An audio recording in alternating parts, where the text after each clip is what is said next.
Idia kisi nahi na thil pha bol ze a Idia khut ki nahi thil pha bol na dinga na khut balang zai thil pha bol zing zingi Pakai jana til pabo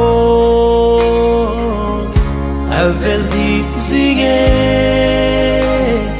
Nang dinga apazo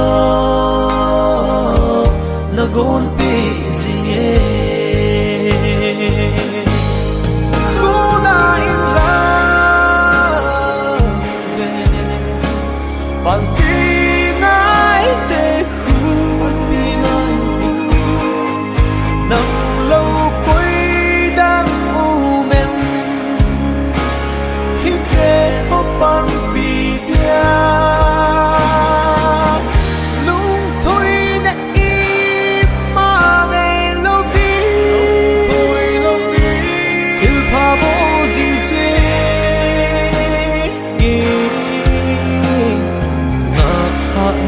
lung nei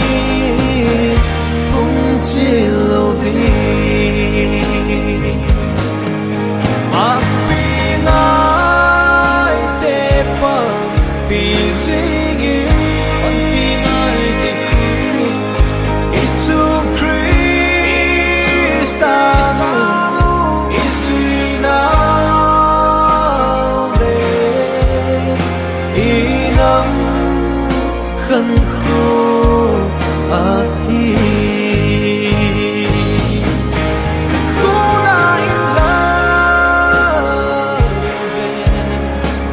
ban pinay te khu nang lâu quay đang u mem hite opang bidia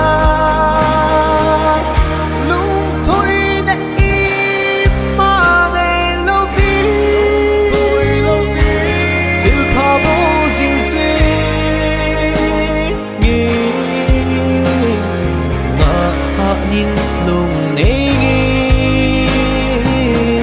không chỉ lâu vì